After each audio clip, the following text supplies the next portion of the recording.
Hello बच्चों, कैसे हैं आप लोग। उम्मीद करता हूँ अच्छे होंगे। तो आज हमारी क्लास 12 की UP board special 13 days series for PCM में फिजिक्स का लेक्चर नंबर 3 है। लेक्चर नंबर 2 में आपको मैं करा चुका हूँ कि एक समान रूप से आवेशित वलय के कारण उत्पन्न वैद्युत क्षेत्रीय तीव्रता उसके अक्ष पर कैसे निकालते हैं, और मैंने आपको थोड़ा सा वैद्युत द्विध्रुव और वैद्युत द्विध्रुवों के बारे में बता दिया था। आज का जो लेक्चर होने वाला है जो है लेक्चर नंबर 3, इसमें हम बात करेंगे कि किसी भी वैद्युत द्विध्रुव के आवेश के कारण अक्षीय स्थिति में और निरक्षीय स्थिति में वैद्युत क्षेत्रीय तीव्रता कितनी होती है। तो इस लेक्चर को शुरू करते हैं। मेरा नाम है नरेश चौधरी और आप देख रहे हैं आइकॉनिक फिजिक्स यूट्यूब चैनल। तो देखो, वैद्युत द्विध्रुव के कारण उत्पन्न वैद्युत क्षेत्रीय तीव्रता दो स्थितियों में हमें निकालनी है, जो कि एग्जाम के पॉइंट ऑफ व्यू से इंपॉर्टेंट है। एक तो अक्षीय स्थिति में और एक निरक्षीय स्थिति में।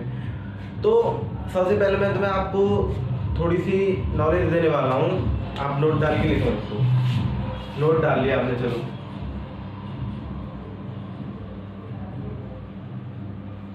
जैसे कि हमारा वैद्युत क्षेत्र है इस डायरेक्शन में, ठीक है, इस दिशा में हमारा क्या है, वैद्युत क्षेत्र। ठीक, ये हो गया हमारे इस दिशा में आपका वैद्युत क्षेत्र। और यहाँ पर कोई प्लस क्यू आवेश रखा है, ठीक है। यहाँ पे कोई क्या है, आपका प्लस क्यू आवेश रखा है। तो उस प्लस क्यू आवेश के कारण वैद्युत क्षेत्र, उस प्लस क्यू आवेश पर लगने वाला वैद्युत बल किस डायरेक्शन में होगा, वैद्युत क्षेत्र की ही दिशा में होगा। ठीक है, ये आपको याद रखना है। यानी अगर कोई प्लस क्यू आवेश है, वैद्युत क्षेत्र रखा है, तब उस पर जो बल लगेगा वो वैद्युत क्षेत्र की दिशा में ही लगेगा। वहीं इसके विपरीत यहाँ कोई माइनस क्यू आवेश रखा है, तब इस पर जो वैद्युत बल लगेगा वो वैद्युत क्षेत्र की विपरीत दिशा में लगेगा। इस बात को आपको याद रखना है, ठीक है। उतार लो फटाफट, उतार लिया। चलो अब हेडिंग डालेंगे, वैद्युत द्विध्रुव के कारण उत्पन्न वैद्युत क्षेत्र की तीव्रता। ठीक, वैद्युत द्विध्रुव के कारण उत्पन्न वैद्युत क्षेत्र की तीव्रता। उसमें पहली हेडिंग डालेंगे अक्षीय स्थिति में, अक्षीय स्थिति में। ठीक, चलो अक्षीय स्थिति में जैसे मान लो ये हमारा क्या है, ये हमारा वैद्युत द्विध्रुव है, ठीक है। अक्षीय स्थिति का मतलब इसी के अक्ष के अनुदेश, यहाँ यहाँ ये हो गया अक्ष। और वही बात करूं मैं निरक्ष की, निरक्ष क्या हो गया, ऐसे परपेंडिकुलर लंबवत 90 डिग्री, कोई पॉइंट यहाँ कहीं हो आपका, ठीक है। अक्ष का मतलब यहाँ कहीं, ठीक, इसी रेखा के अनुदेश। चलो देखो, ये हमारा है, मान लो कोई वैद्युत द्विध्रुव है, ये आपका माइनस क्यू हो गया, ये हमारा प्लस क्यू हो गया, ठीक है। ये इसका सेंटर ओ हो गया। और आप सभी जानते हैं यहाँ से यहाँ तक की दूरी हमने क्या ली थी, ए, और यहाँ से यहाँ तक की क्या ली थी हमने, ए।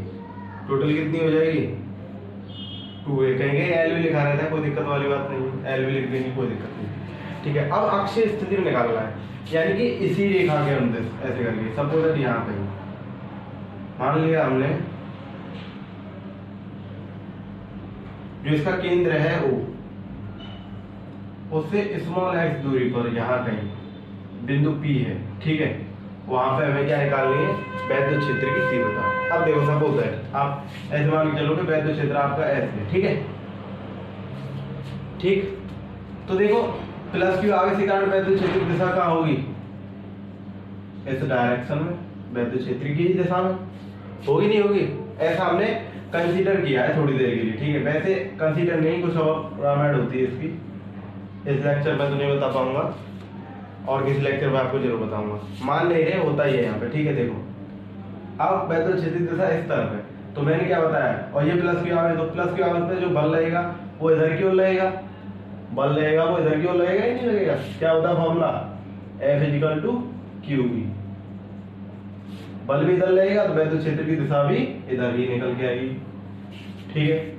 अब इतना तो आप समझ ही गए होंगे कि ये माइनस क्यू है, तो इस पे विपरीत दिशा में बल लगेगा, यहाँ कहीं देखो E2। कोई परेशानी, अब क्या है, दो वैद्युत क्षेत्र की तीव्रताएं होगी हमारे पास, एक E1 एक E2। हमें दो से मतलब नहीं है, हमें क्या है, इस पूरे के कारण इस बिंदु P पर जो वैद्युत क्षेत्र निकल के आ रहा है वो निकालना है हमें, यानी परिणामी निकालना है। फिजिक्स की भाषा में कहें तो क्या निकालना है हमें, परिणामी वैद्युत क्षेत्र निकालना है। ठीक है, चलो आप देखो, अब देखो, अगर मैं प्लस क्यू आवेश से इस बिंदु P की दूरी जानना चाहूं तो कितनी होगी। देखो, अगर यहां से यहां तक की a दूरी है और इसके केंद्र से यहां तक की x पता है, तो मैं यहां से यहां तक की आसानी से निकाल सकता हूं। भाई इस पूरी x में से इस a को घटा दो तो यहां से यहां तक की दूरी निकल जाएगी। तो कितनी आई, x माइनस के a। ठीक है, ये प्लस क्यू आवेश से होगी इसकी दूरी। अब वही मैं माइनस क्यू से जानना चाहूंगा इसकी कितनी होगी, तो ये हो जाएगी, देखो x तो यहां तक है ही है और प्लस में a, तो कितना हो जाएगा, x प्लस a। ठीक है, फटाफट उतार लो इस बात को जल्दी, फिर मैं मिटा दूंगा, ऊपर ऊपर वाला छोड़ूंगा बस। ठीक है, चलो मिटा रहा हूं। अब देखो, सबसे पहले मैं क्या कह रहा हूं, इस प्लस क्यू आवेश के कारण निकालते हैं बिंदु P पर। प्लस क्यू आवेश के कारण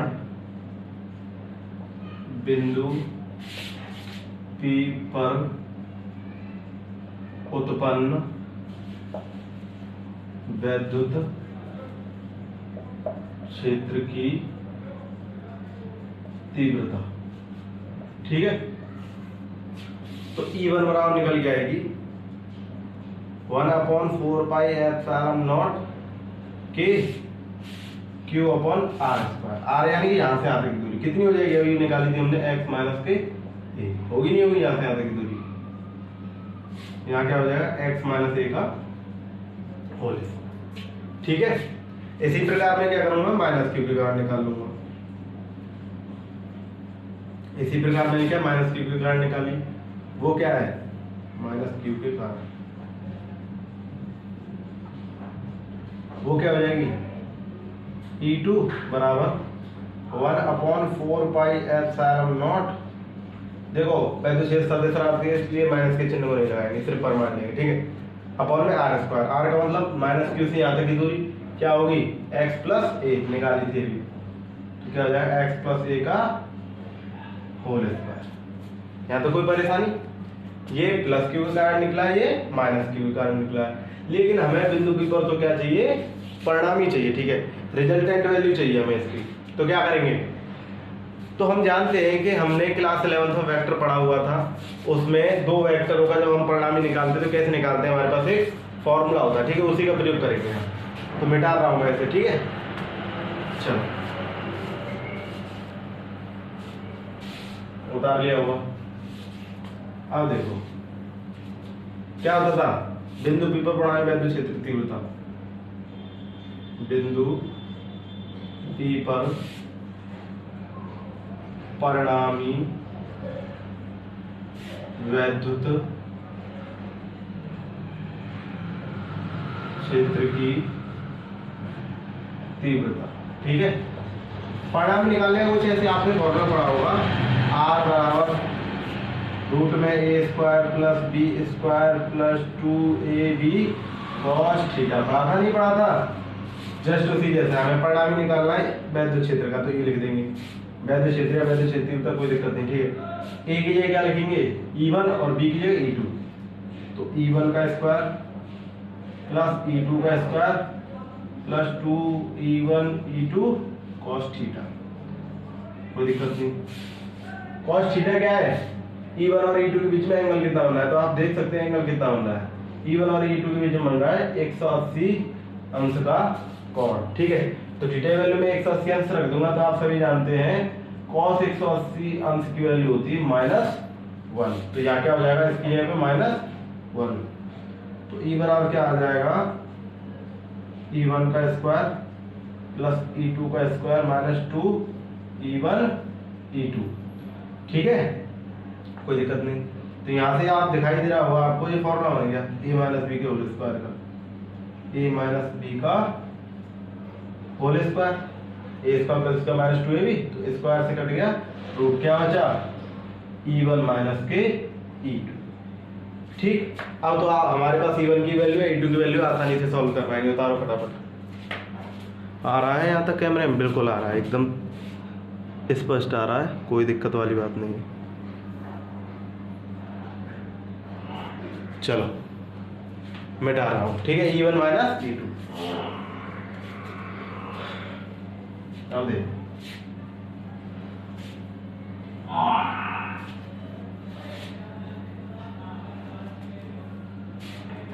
अब E1 माइनस E2, तो E1 की वैल्यू क्या निकल के आई थी? 1/4 पाई एप्सिलॉन नॉट के Q upon x minus a का होल स्क्वायर, माइनस यहाँ क्या थी? 1/4 पाई एप्सिलॉन नॉट के Q upon x plus a का होल स्क्वायर। ये कोई दिक्कत नहीं, कॉमन क्या ले लेंगे? Q यहाँ भी है, यहाँ भी है, 1/4 पाई एप्सिलॉन नॉट के यहाँ भी है, यहाँ भी है, तो कॉमन ले लेंगे Q upon 4 pi epsilon not के। क्या बचा? 1/x माइनस a का whole square minus 1/x plus a का होल स्क्वायर। ठीक है, एलसीएम लेंगे, क्या हो जाएगा? एग्जाम के पॉइंट ऑफ व्यू से बहुत इंपॉर्टेंट डेरिवेशन है, हर बार पूछ ली ही जाती है इस चैप्टर में से। ठीक है, इस चैप्टर में से मेरे को मोस्ट इंपॉर्टेंट तो यही डेरिवेशन मोस्ट इंपॉर्टेंट है। ठीक है, एलसीएम लेंगे, इसका इधर मल्टीप्लाई, इसका इधर मल्टीप्लाई, आपस में इनका मल्टीप्लाई, इतना तो जानते होंगे आप। इसका इधर मल्टीप्लाई और इसका इधर मल्टीप्लाई और अपॉन में दोनों का मल्टीप्लाई गुणा x प्लस a। ठीक, अब क्या करेंगे? अब आप जानते हैं, होल स्क्वायर बोल देंगे यहाँ से। Q upon 4 pi epsilon not के, ये क्या हो जाएगा? a square plus b square plus 2ab 2ax, ये क्या हो जाएगा? a square plus b square minus के 2ax। ठीक है, अब ये देखो, ये भी x माइनस a और ये होल स्क्वायर है, सॉरी, ये x माइनस a, ये x प्लस a, तो और दोनों पे स्क्वायर लग रहा है तो मैं ऐसे लगा सकता हूँ x minus a x plus a, square लगा दिया दोनों पर। ठीक, अब इस कोष्टक को जब मैं खोलूंगा तो ये क्या हो जाएगा? माइनस के एक्स स्क्वायर, ये माइनस के स्क्वायर और ये प्लस के 2x। तो आप सही जानते हैं, माइनस के एक्स स्क्वायर से प्लस के एक्स स्क्वायर कट जाएगा, माइनस के स्क्वायर से प्लस के स्क्वायर कट जाएगा, ये क्या बचेगा? प्लस के 2x, ये भी प्लस के 2x। तो आप समझ गए होंगे मैं क्या करने वाला हूँ। 1/4 पाई एप्सिलॉन नॉट के आगे चल के ये इससे कट जाएगा, ये इससे कट जाएगा, बचेगा क्या? 4ax और अपन में ये देखो a minus b a plus b, यानी a square minus b square का फॉर्मूला बन गया, a square minus b square का फॉर्मूला बन गया और स्क्वायर इस पे लग ही रहा है। यहाँ तक आई बात समझ में? चलो, यहाँ तक आई, बहुत अच्छी बात है। अब देखो, यहाँ तक आ रहा है ना? चलो उतारो फटाफट यहाँ तक।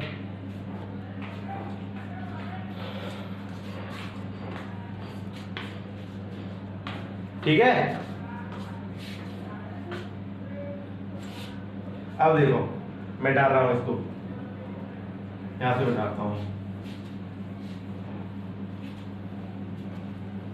हम इसको कैसे लिख सकते हैं? देखो, इसको लिख सकते हैं 1/4 पाई एप्सिलॉन नॉट के, और देखो इसको लिख देता हूं मैं Q into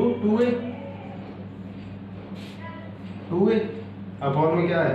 x square minus के, देखो इसको लिखा मैंने Q इंटू 2a, अभी क्या बचा? 2x मल्टीप्लाई में 2x। चलो, अब आप सभी जानते हैं कि द्विध्रुवावरण Q बराबर क्या, P बराबर क्या होता है? Q into 2a। इसे क्या रख सकता हूं मैं? P रख सकता हूं। 1/4 पाई एप्सिलॉन नॉट के, और इस जगह क्या हो जाएगा? P, और ये क्या है हमारा? 2x एक्स स्क्वायर माइनस के a स्क्वायर का होल स्क्वायर।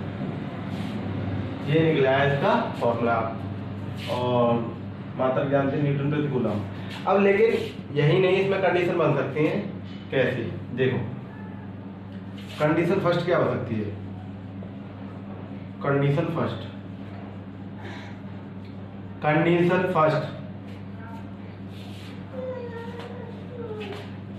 फर्स्ट हो सकती है हमारी। अब देखो ये था हमारा द्विध्रुव। अब मैंने क्या कहा, ये इसके सेंटर से x, इसके सेंटर ओ से x दूरी पर कहीं बिंदु बी। देखो ये तो मैं पहले ही बता चुका हूं कि ये तो बहुत अल्प दूरी होती है, दोनों आवेशों के बीच की अल्प दूरी होती है, पहले ही बता चुका हूं आपको। ठीक है, बहुत अल्प दूरी है, लेकिन ये क्या है, इसकी अक्ष पर है। तो भाई अक्ष ये रहा आपका द्विध्रुव। ठीक है, ये रहा आपका द्विध्रुव, अक्ष यही तो है, तो जरूरी है इसके केंद्र से यही हो बिंदु। यहाँ भी हो सकता है, यहाँ भी हो सकता है, 5 किलोमीटर आगे भी हो सकता है, लेकिन ये दूरी फिक्स रहेगी। क्या मार्कर की डिस्टेंस बार बार बदलेगी? नहीं बदलेगी, ये तो ऐसी की ऐसी रहेगी जो होगी। ठीक है, तो अब देखो अब क्या है, मैं कहना क्या चाह रहा हूं कि यदि x much greater than a हो, तब तो भाई ये अगर मैं मान भी लूँ, ये तो बहुत छोटी दूरी अल्प दूरी होती है, नैनोमीटरों में होती है, माइक्रोमीटर में होती है, और हम बात कर रहे हैं मीटर किलोमीटर, ये तो बहुत बड़ी बात होगी। तो उसकी तुलना में तो 0 के बराबर होगी, नगण्य के बराबर होगी। a टेंड्स टू 0, यानी ये क्या हो जाएगी, नगण्य के बराबर होगी। यानी यहाँ तो ये दिखाई दे रहा, वहां क्या रखो 0। 1/4 पाई एप्सिलॉन नॉट के 2px अपॉन ये तो हो गया 0 स्क्वायर और उसका भी स्क्वायर x की पावर 4। तो इससे ये एक पावर कट जाएगी, तो हमारा फाइनल फॉर्मूला निकल के आएगा 1/4 पाई एप्सिलॉन नॉट के, यहाँ क्या हो जाएगा, यहाँ हो जाएगा आपका 2p अपॉन x। बहुत अच्छी। और एक छोटी सी बात और कहना चाहूंगा इसमें कि मैं क्या कह रहा हूं, यदि माध्यम हमें दिया हो, माध्यम वायु या निर्वात, ठीक है, निर्वात यानी यहाँ पहुंच गए, तो उसके लिए k की वैल्यू कितनी होती है, 1 होती नहीं होती। यहाँ पे k की वैल्यू क्या रख देंगे 1, तो e बराबर क्या निकल के आएगा 1/4 pi epsilon not 2p upon में x क्यूब। और यहाँ लिख देते हैं हम अक्षीय स्थिति या अक्ष, तो कोई दिक्कत नहीं। ये हो गया हमारा अक्षीय स्थिति में वैद्युत क्षेत्र तीव्रता के लिए फॉर्मूला। ठीक है, बता रहा फटाफट।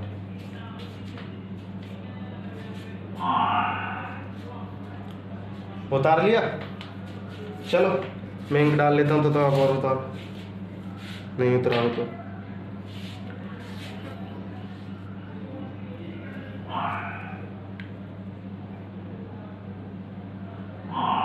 चलो हो गया, इंक भी डल चुकी है।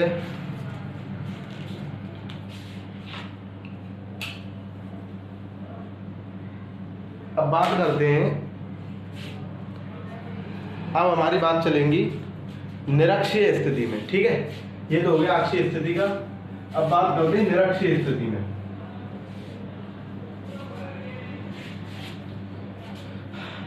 तो अब दूसरा पॉइंट क्या होगा हमारा, निरक्षीय स्थिति में निकालेंगे हम वैद्युत द्विध्रुव के कारण उत्पन्न वैद्युत क्षेत्र की तीव्रता। देखो निरक्ष क्या है, मैंने पहले बता दिया आपको, ये हो गया हमारा प्लस क्यू, तो ये हो गया हमारा माइनस क्यू। ठीक है, ये इसका सेंटर ओ हो गया, यहां से यहां तक की दूरी क्या होगी ए, और यहां से यहां तक की दूरी क्या होगी ए। ठीक है, अब देखो इन दोनों की टोटल दूरी क्या होगी 2a। अब मैं क्या कह रहा हूँ, निरक्ष का मतलब कुछ ऐसे परपेंडिकुलर दूरी पर, इसके केंद्र से, ठीक है, परपेंडिकुलर दूरी पर, लंबवत दूरी बिंदु P पर, यानी कि इसके केंद्र से लंबवत दूरी स्मॉल r पर बिंदु P पर, देखो 90 डिग्री का एंगल बन रहा है। ठीक है, उत्पन्न हमें क्या निकालनी है, वैद्युत क्षेत्र की तीव्रता। अब देखो, अभी बात करते हैं हम थोड़ी देर में, 1 मिनट रुकिए।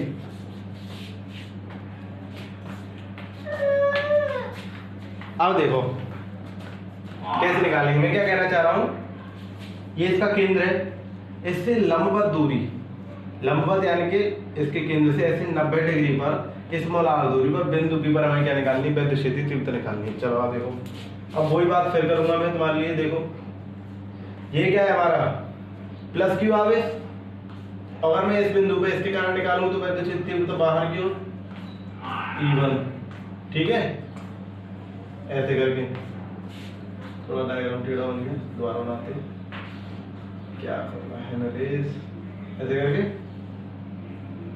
और ये हो गया हमारा E1, ठीक है, बाहर की ओर थी मैंने बता दिया।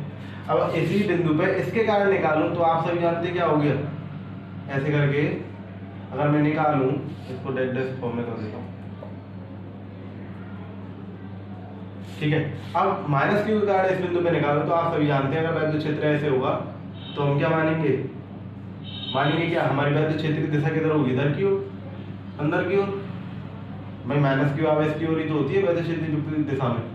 वो हो गया E1 और ये हो गया E2। अब देखो ये दूरी ए है, अगर इसको एंगल में थीटा मान लो तो ये देखो ये लंब हो गया, ये आधार हो गया, ये कर्ण हुआ नहीं हुआ, कर्ण की वैल्यू क्या होगी, रूट में लंब का स्क्वायर प्लस आधार का स्क्वायर, सेम टू सेम इसके लिए ये एंगल थीटा हो गया। ये यहाँ से आधार की दूरी कितनी हुई, ए आधार, ये लंब, तो ये क्या हो गया कर्ण, तो इसकी वैल्यू कितनी निकल के आई, आर स्क्वायर प्लस ए, ठीक है। अब देखो मैं क्या निकाल रहा हूँ, प्लस क्यू आवेश के कारण, प्लस क्यू आवेश के कारण निरक्ष पर बिंदु P पर उत्पन्न वैद्युत क्षेत्र की तीव्रता, ठीक है। तो क्या होगा देखो E1 बराबर 1/4 पाई एप्सिलॉन नॉट के Q अपॉन में R स्क्वायर।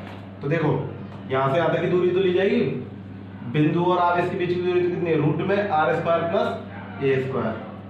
तो फॉर्मूला क्या होता है कि 1/4 पाई एप्सिलॉन नॉट के Q अपॉन R स्क्वायर यानी इसका मैं स्क्वायर कर दूंगा तो इससे ये हमारा कट जाएगा। तो E1 बराबर कुछ ऐसे निकल के आया हमारा 1/4 पाई एप्सिलॉन नॉट के Q upon R square plus A, ठीक है। यहाँ तक हो रहा है नहीं, दिखाई दे रहा है, देख लेता हूँ एक बार, बहुत सही दिखाई दे रहा है हमें, बड़ी तरीके से उतारो फटाफट, यहाँ तक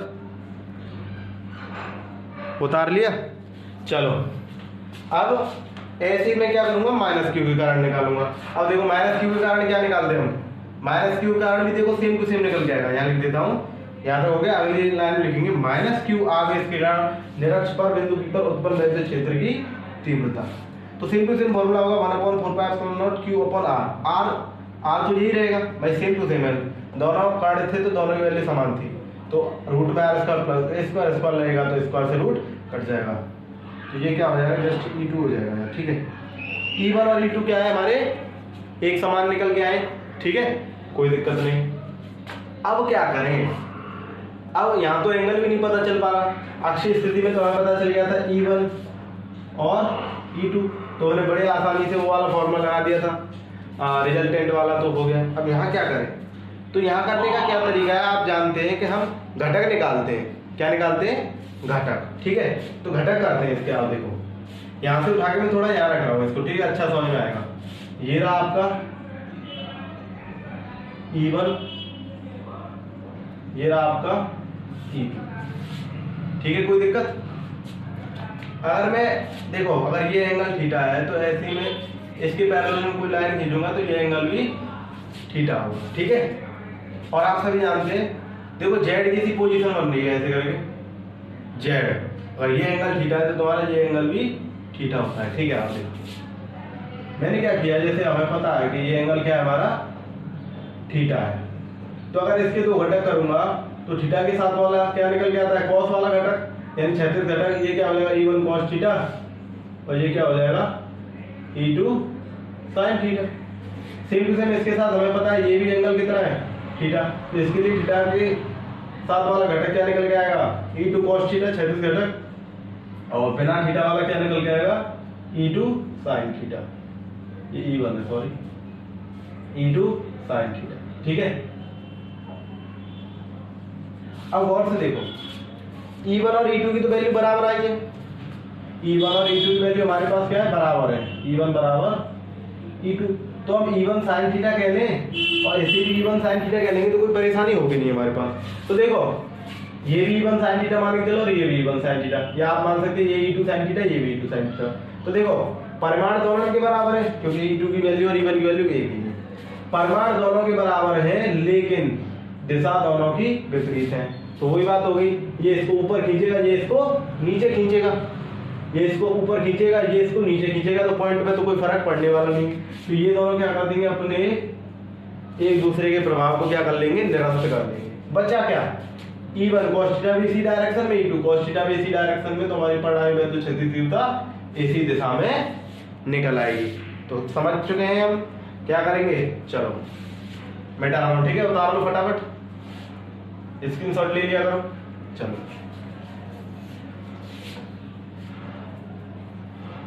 मिटा रहा हूं इसको, ठीक है। अब देखो काम इसी का है, बिंदु P पर परिणामी वैद्युत क्षेत्रीय तीव्रता, बिंदु P पर परिणामी वैद्युत क्षेत्र की तीव्रता क्या होगा, E बराबर E1 cos theta plus E2 cos theta. इस चैप्टर की ये दो मोस्ट इंपोर्टेंट डेरिवेशन है, एक तो अक्षीय स्थिति में और एक निरक्षीय स्थिति में, इनमें से कोई ना कोई एग्जाम में आ जाती है, ठीक है। तो देखो E1 और E2 की वैल्यू तो बराबर है, मैंने अभी वहां लिख दिया है, E1 E2 हम निकाल ही चुके हैं, कोई बात नहीं, कहीं भी कुछ भी रख दो। तो यहाँ रख देता हूँ मैं E1 cos थीटा और ये भी क्या हो जाएगा E1 cos थीटा। तो फाइनली क्या हो गया 2E1 cos थीटा। यहाँ क्या रख देंगे हम, E1 की वैल्यू रख देंगे, ठीक है।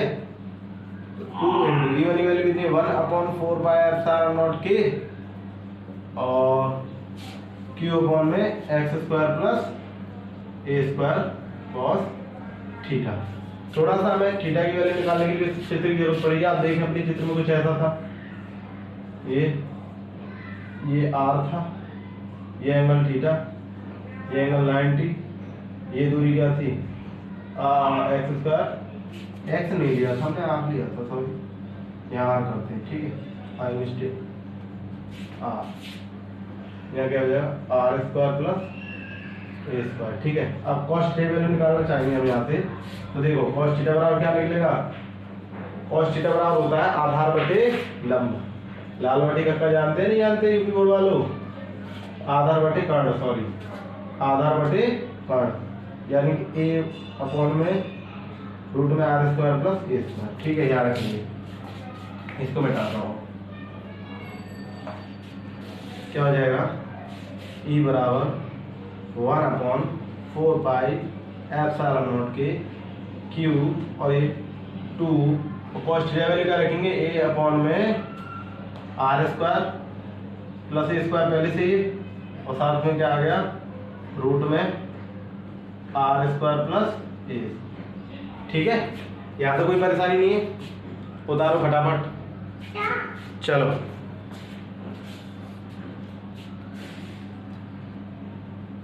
ठीक है।